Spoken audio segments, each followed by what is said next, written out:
Hey, how are you doing? I'm going to be reading from Wild at Heart, John Eldredge's book, Wild at Heart. I'm going to be on chapter 3. What page is this?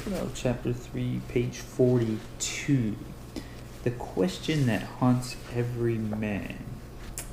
The tragedy of life is what lies... the tragedy of life is what dies inside a man while he lives. Albert Schweitzer. He begins to die, that quits his desires. George Herbert. Are you there? Say a prayer for the pretender who started out so young and strong, only to surrender. Jackson Browne, The Pretender. Are you there? Say a prayer for the pretender who started out so young and strong, only to surrender. Page 42. The question that haunts every man. Our local zoo had 4 years.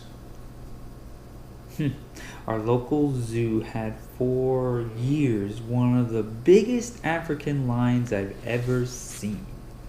A huge male, nearly 500 pounds, and a wonderful mane and absolutely enormous paws. Panthera Leo, the king of the beast. Sure, he was caged, but I'm telling you the bars offered small comfort when you stood within 6 feet of something that in any other situation saw you as easy lunch. Honestly, I felt I ought to shepherd my boys past him at a safe distance, as if he could pounce on us if he really wanted to. Yet he was my favorite, and whenever the others would wander on to the monkey house or the tigers, I doubled back just for a few more minutes in the presence of someone so powerful and noble and deadly. Perhaps it was fear mingled with admiration. Perhaps it was simply that my heart broke for the big old cat. This wonderful, terrible creature should have been out roaming the savannah, ruling his pride, striking fear into the hearts of every wildebeest, bringing down zebras and gazelles whenever the urge seized him. Instead, he spent every hour of every day and every night of every year alone in a cage smaller than your bedroom. His food served to him through a little metal door. Sometimes late at night, after the city had gone to sleep, I would hear his roar come down from the hills. It sounded not so fierce, but rather mournful. During all of my visits, he never looked me in the eye. I desperately wanted him to, wanted for his sake, the chance to stare me down. Would have loved it if he took a swipe at me. But he just lay there, weary, in that deep weariness that comes from boredom, taking shallow breaths, rolling now and then from side to side. For after years of living in a cage, a lion no longer even believes it is a lion, and a man no longer believes he is a man. The Lion of Judah. A man is fierce, passionate, wild at heart. You wouldn't know it from what normally walks around in a pair of trousers. If a man is the image of the Lion of Judah, how come there are so many lonely women, so many fatherless children, so few men around? Why is it that the world seems filled with caricatures of masculinity? There's the guy who lives behind us. He spends his entire weekend in front of the tube watching sports while his son plays outside without him. We lived here 9 years, and I think I've seen him play with his boys maybe twice. What's with that? Why won't he engage? And the guy next street over who races motorcycles and drives a huge truck and wears a leather jacket and is sort of swaggers when he walks. I thought James Dean died years ago. What's with him? It looks manly, but it seems cartoonish, overdone. How come when men look into their hearts, they don't discover something valiant and dangerous, but instead find anger, lust, and fear? Most of the time, I feel more fearful than I do fierce. Why is that? It was 150 years ago that Thoreau wrote, "The mass of men lead lives of quiet desperation, and it seems nothing has changed. As the line from Braveheart has it, all men die, few men ever really live. And so most women lead lives of quiet resignation, having given up on their hope for a true man. The real life of the average man seems a universal way from the desires of his heart. There is no battle to fight, unless it is traffic and meetings and hassles and bills. The guys who meet for coffee every Thursday morning down at the local coffee shop and share a few Bible verses with each other, where is their great battle? And the guys who hang out down at the bowling alley smoking, having a few too many, they're in the exact same place.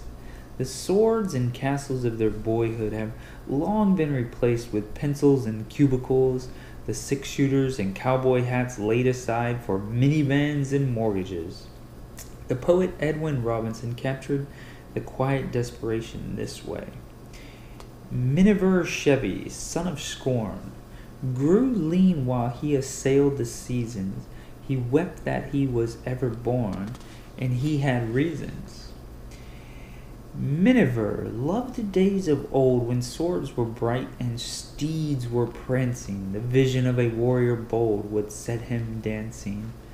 Miniver Chevy, born too late, scratched his head and kept on thinking. Miniver coughed and called it fate and kept on drinking. Miniver Chevy. Without a great battle in which a man can live and die, the fierce part of his nature goes underground and sort of simmers there in a sullen anger that seems to have no reason. A few weeks ago, I was on a flight to the West Coast. It was dinner time, and right in the middle of the meal, the guy in front of me drops his seat back as far as it can go, with a couple of hard shoves back at me to make sure. I wanted to knock him into first class. A friend of mine is having trouble with his toy shop because the kids who come in tick him off, and he's snapping at them. Not exactly good for business. So many men, good men, confess to losing it at their own children regularly. Then there's the guy in front of me at the stoplight yesterday. It turned green, but he didn't move. I guess he wasn't paying attention. I gave a little toot on my horn to draw his attention to the fact that now there were 20 plus cars piling up behind us. The guy was out of his car in a flash, yelling threats, ready for a fight. Truth be told, I wanted desperately to meet him there. Men are angry, and we really don't know why. And how come there are so many sports widows losing their husband each weekend to the golf course or the TV? Why are so many men addicted to sports? It's the biggest adventure many of them ever taste. Why do so many others lose themselves in their careers? Same reason. I noticed the other day that the Wall Street Journal advertises itself to men as adventures in capitalism. I know guys who spend hours online e-trading stocks. There's a taste of excitement and risk to it, no question. And who's to blame? The rest of their life is chores and tedious routine.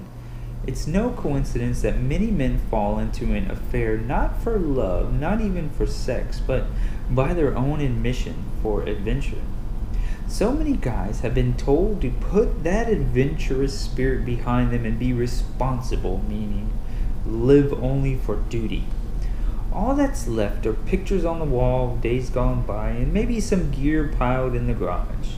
Ed Sisman writes, men past 40 get up nights, look out at city lights, and wonder where they made the wrong turn and why life is so long.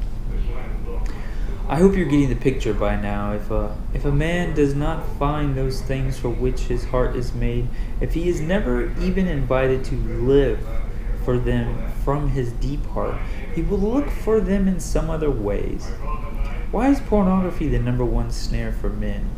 He longs for the beauty, but without his fierce and passionate heart, he cannot find her or win her or keep her.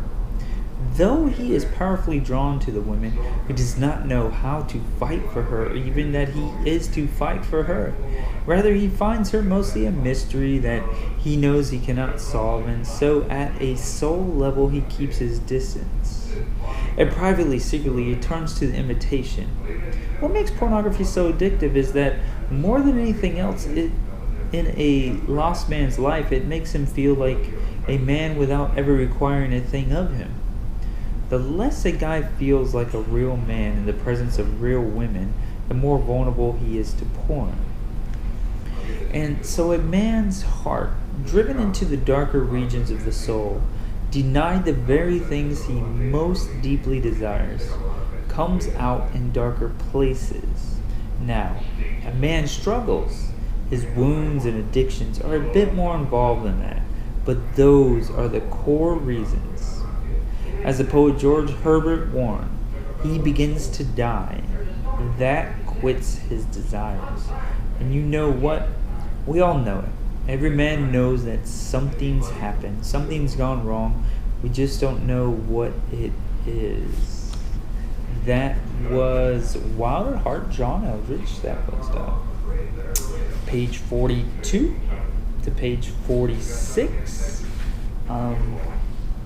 Title, The Question That Haunts Every Man. Cool. See you. Love you as always. Bye.